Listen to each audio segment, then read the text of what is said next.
இன்றைக்கி நம்ம வீட்டில் சாதம், முருங்கைக்காய், கத்திரிக்காய், மாங்காய் போட்டு சாம்பார் வச்சுருக்கேன். முருங்கைக்காய், கத்திரிக்காய் போட்டாலே மாங்காய் ஆட் பண்ணுங்கள், புளி ஊற்ற வேண்டாம். சாம்பார் ரொம்ப டேஸ்ட்டாக இருக்கும், ட்ரை பண்ணி பாருங்கள். சைட் டிஷ் வந்துட்டு வாழைத்தண்டு பொரியல் பண்ணியிருக்கேன். ஆக்சுவலாக கேரட் பொரியல் பண்ணலான்னு கேரட்டெல்லாம் எடுத்து வச்சுட்டு அரியறதுக்கு முன்னாடி வாழைத்தண்டு கொண்டு வந்துட்டாங்க, வாழைத்தண்டு பொரியல் பண்ணிடுங்கன்ட்டு. அப்புறம் சாம்பார் ஆல்ரெடி காயெல்லாம் அரிஞ்சிட்டேன், இல்லைன்னா சாம்பாரில் வாழைத்தண்டு போட்டு சாம்பார் வச்சுட்டு இருக்கலாம். அப்புறம் வாழைத்தண்டு பொரியலே பண்ணிட்டேன். வாழைத்தண்டு அரியறது ஈஸியாக இருக்கும் நமக்கு, ஆனால் அதில் நார் இருக்கும், அது எடுக்கிறது மட்டும் தான் கொஞ்சம் சிரமமாக இருக்கும். அப்புறம் சத்து மாவு கஞ்சி காய்ச்சி வச்சுட்டேன் அவங்களுக்காக. காலைல காஃபி பதில் அவங்க சத்து மாவு குடிச்சிடுறாங்க, ரொம்ப ஹெல்த்தியும் கூட. நீங்களும் இது மாதிரி ஹெல்த்தியான உணவு சாப்பிடுங்க.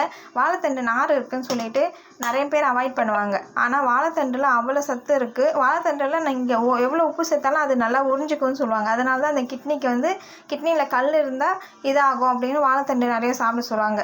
நேற்று வந்துட்டு நான் வாழைப்பூ பொரியல் பண்ணேன், வெண்டைக்காய் காரக்குழம்பு வச்சேன். அந்த வாழைப்பூ 2 பூ இருந்தது, அது அரிஞ்சு முடிக்கிறதுக்குள்ளே எனக்கு டைம் ஆகிடுச்சு.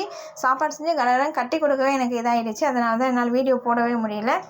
லைக் பண்ணுங்கள், சப்ஸ்கிரைப் பண்ணுங்கள்.